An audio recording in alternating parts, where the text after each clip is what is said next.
%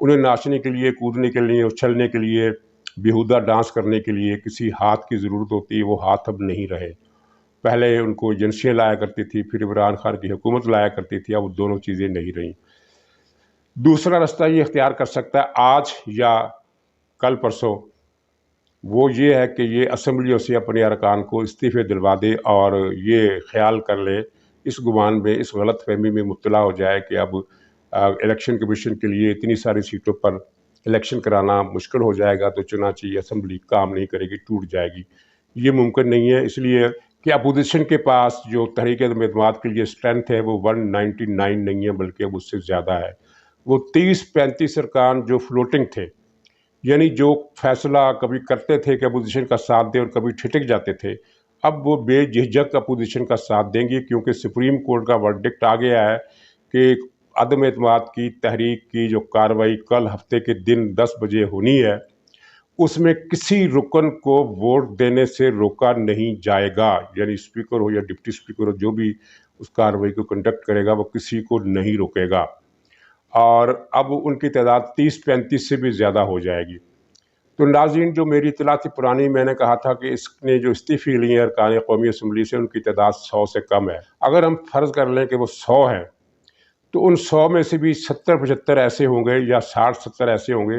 جو استعفوں سے مکر جائیں گے اور لا تعلقی کا اعلان کر دیں گے۔ اس کے بعد ان کے استعفے منظور کرنا مشکل ہو جائے گا، کیونکہ اسپیکر جو ہے اس کے خلاف عدم اعتماد آ چکی ہے، اور مجھے نہیں لگتا کہ اسپیکر جو ہے ان کو استعفے قبول کرنے کے قابل ہوگا۔ اور اسی طرح ڈپٹی اسپیکر کا مسئلہ ہے، اس کے خلاف بھی تحریک عدم اعتماد آ جانی چاہیے، اور یہ جو گنتی ہے یہ اس پینل میں سے قانونی طور پر، آئینی طور پر کروائی جا سکتی ہے جو اسپیکر اور ڈپٹی اسپیکر کی عدم موجودگی میں ایوان کو چلانے کا اختیار رکھتا ہے۔ یہ پینل جو ہوتا ہے یہ قانون سازی نہیں کروا سکتا، لیکن روٹین کی کارروائی، اس طرح کی کارروائی، گنتی وغیرہ، یہ اس کا وہ پوری طرح مجاز ہوتا ہے۔ تو استعفوں کا کارڈ اس کے لیے بیکار ہو جائے گا۔ فرض کیجئے 30-35 نہیں، 60-70-80-90، بلکہ 100 مان لیجئے کہ 100 کے 100 استعفے قبول ہو جاتے ہیں، تو تب بھی اسمبلی کا کچھ نہیں بگڑے گا، کیونکہ یہ جو 100 رکن ہیں یہ 1/3 سے بھی کم بنتے ہیں۔ 50% سے زیادہ لوگوں نے اگر استعفیٰ دیں یا 50% لوگوں نے استعفیٰ دیں تو پھر اسمبلی کا وجود سوالیہ نشان بن جاتا ہے۔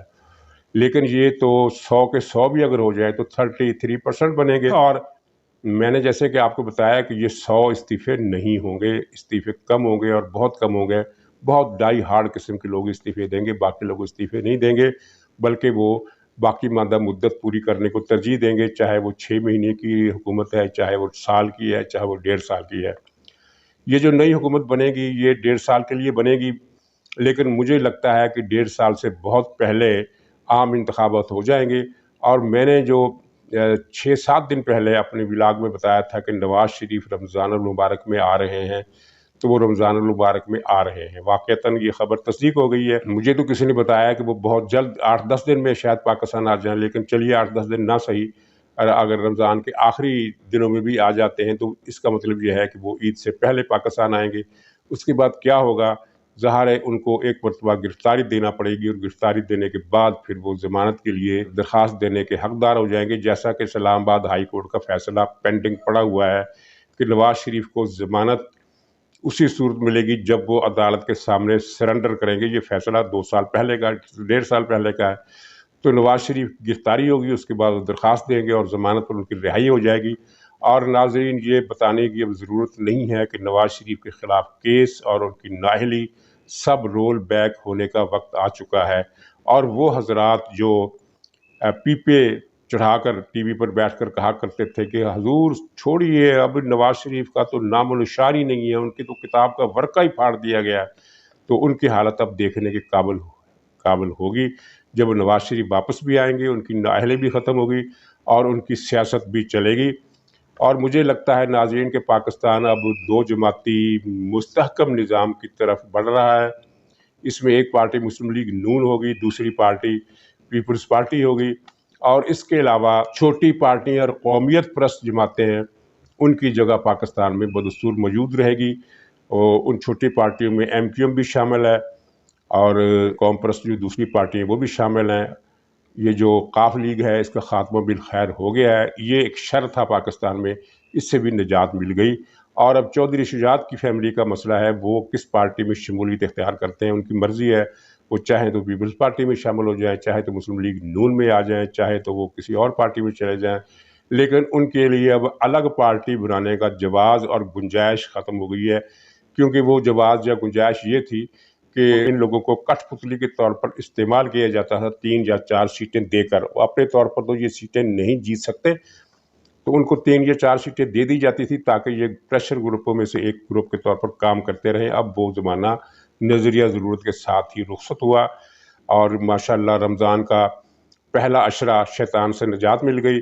اور اب یہ شیطان واپس نہیں آئے گا۔ جو لوگ یہ پیش گوئیاں کر رہے ہیں کہ عمران خان احتجاج کی سیاست کرے گا، اس حکومت کو چلنے نہیں دے گا، ہو سکتا ہے اس حکومت کی مخالفت میں کوئی اور قوت سامنے آ جائے، لیکن یہ نہیں ہو سکتا ہے کہ تحریک انصاف کسی قسم کی مزاحمت کے قابل رہے گی، یہ ممکن نہیں ہے۔ تحریک انصاف بکھرنا شروع ہو گئی ہے۔ پنجاب میں آپ نے دیکھا کہ پرسوں جب پرویز الہی نے یہ ڈپٹی اسپیکر کے خلاف عدم اعتماد داخل کی، کیونکہ وہ اسمبلی کا اجلاس بلا کر نئے قائد ایوان کا انتخاب کرانا چاہتا تھا، تو ساتھ ہی وہ دوست مظاہرین نے ڈپٹی اسپیکر نے اپنے 15 ارکان کا ایک گروپ الگ بنا لیا، وہ سب کے سب لوگ پی ٹی آئی کے اندر سے ہیں۔ تو اگلے چند دنوں میں آپ دیکھیے گا کہ پنجاب میں پی ٹی آئی کی اکثریت نہیں، بلکہ اکثریت سے بھی زیادہ، بلکہ یوں کہیے کہ سوائے 6-7 لوگوں کے ساری کی ساری پی ٹی آئی جو ہے وہ منحرف ارکان میں شامل ہو جائے گی، اور اس طرح ان کو نااہل قرار دینا خارج از قیاس ہو جائے گا۔ تو میری وہ اطلاع بھی میری درست نکلی کہ اسحاق ڈار بجٹ پیش کریں گے، اور وہ بجٹ تیار کر چکے ہیں، یہ کنفرم اطلاع ہے کہ بجٹ انہوں نے تیار کر لیا ہے۔ بجٹ سے بہت زیادہ ریلیف کی توقع ہم نہیں کر سکتے، لیکن یہ ہے کہ ڈالر کی قیمت کو کنٹرول کیا جائے گا، اور سٹاک مارکیٹ کو سہارا دیا جائے گا، اور کچھ ایسے فیصلے کیے جائیں گے جن کی وجہ سے یہ جو مہنگائی کا طوفان ہے اس کو بریک لگے گی، یہ واپس نہیں ہوگا، مہنگائی میں کمی نہیں ہوگی، لیکن مہنگائی بڑھنے کی رفتار جو ہے وہ ختم ہو جائے گی، کیونکہ پی ٹی آئی کے دور میں مہنگائی کی رفتار ہر روز کے حساب سے بڑھتی تھی، ہر روز کے حساب سے۔ مثلا 150 روپے والا گھی جو تھا وہ اب تقریباً 500 روپے کلو مل رہا ہے۔ اسی طرح دوسری چیزیں، تو اگر فرض کیجئے عمران خان کی حکومت ابھی 6 مہینے اور رہتی ہے تو یہ 500 روپے والا جو گھی ہے یہ 1000 روپے کلو ملے گا، تو یہ سلسلہ ختم ہو جائے گا، یعنی جو چیزیں جہاں ہیں معمولی کمی بیشی کے ساتھ وہ وہاں رک جائیں گی، اور ڈالر کو بھی تھوڑا سا ریورس گیئر لگایا جائے گا، بہت زیادہ کہ خوش فہمی کی گنجائش نہیں ہے، لیکن یہ ہے کہ یہ جو 190 روپے تک پہنچ گیا ہے یہ سلسلہ تشویشناک ہے۔ اور ناظرین، تشویشناک کے لفظ سے یاد آیا کہ تشویشناک اطلاع یہ ہے کہ زر مبادلہ کے ذخائر میں حیرت انگیز کمی ہو گئی ہے، اور یہ لگتا ہے کہ عمران خان نے اور اس کے ساتھیوں نے کوئی رقم چوری کر کے پاکستان سے باہر بھجوا دی ہے۔ ان سے کچھ بھی بعید نہیں ہے، یہ کچھ ٹیکنیکل باتیں ہوتی ہیں کہ ایک حکومت اسٹیٹ بینک کے ذخائر سے کس طرح چوری کر سکتی ہے۔ ظاہر ہے یہ چوری اس طرح نہیں ہوتی کہ ایک آدمی گیا اور وہاں اس نے اسٹیٹ بینک کے ذخائر سے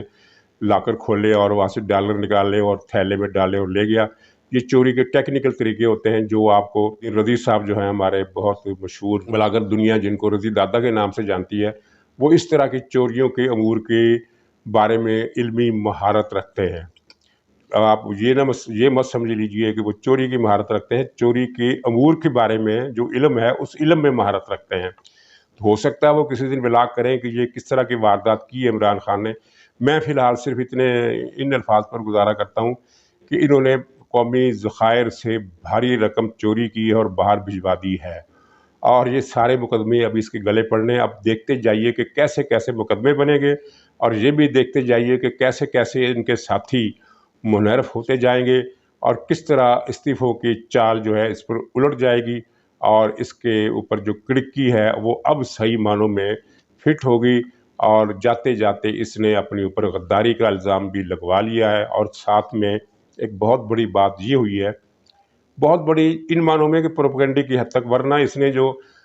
سازش کا ایک بیانیہ بنایا تھا کہ امریکہ نے غیر ملکی سازش ہوئی ہے پاکستان میں عدم اعتماد لانے کے لیے، ڈالر بھیجے گئے ہیں اور پاکستان سے پتہ نہیں کیا ہو گیا، وہ جھوٹ تو سارا کل کے اخبارات میں آپ نے پڑھ لیا، ثابت ہو گیا، لیکن اس کا بیانیہ جو تھا وہ بدستور جاری ہے۔ وہ بیانیہ سپریم کورٹ کے اس فیصلے کے بعد ختم ہو گیا، دفن ہو گیا، اپنی موت آپ مر گیا، کیونکہ سپریم کورٹ کے سامنے اٹارنی جنرل نے کہا کہ کوئی غداری نہیں ہوئی، ہم سب محب وطن ہیں، ہم کسی کو غدار نہیں کہتے۔ جب سرکاری حکومت کا اپنا وکیل، اپنا اٹارنی جنرل جب سپریم کورٹ کے سامنے کہہ دے، اور پھر دوسری بات یہ ہے کہ وہ جو نعیم بخاری ہے ان کا وکیل، اس نے سیکورٹی کمیٹی کے رداد یعنی اس کے جو منٹس ہیں سپریم کورٹ کے سامنے رکھے ہیں۔ اگر ان منٹس میں کچھ ہوتا تو سپریم کورٹ ان پر بھی کوئی ریمارکس دیتی، کوئی نوٹس لیتی، کوئی اس پر کارروائی کا الگ سے اندیا دیتی، لیکن ایسا کچھ نہیں ہوا۔ وہ غیر ملکی سازش اور غیر ملکی ہاتھ کی وجہ سے یہ تحریک عدم اعتماد آئی، یہ بیانیہ سرکاری طور پر باضابطہ طور پر دفن ہو گیا، سپرد خاک ہو گیا، اور اس کے ساتھ ساتھ عمران خان کی فراڈ کی زندگی، فراڈ کی سیاست ہمیشہ کے لیے ختم ہو گئی ہے۔ یہ جو لوگ کہہ رہے ہیں کہ عمران خان مزاحمت کا استعارہ بنے گا اور یہ کر دے گا، وہ ان کو ان کے حال پر چھوڑ دیجئے، آنے والے دن ان کو خود ہی سبق سکھا دیں گے۔ تو ناظرین اجازت دیجئے، انشاءاللہ کل پھر ملاقات ہوگی۔ خدا حافظ۔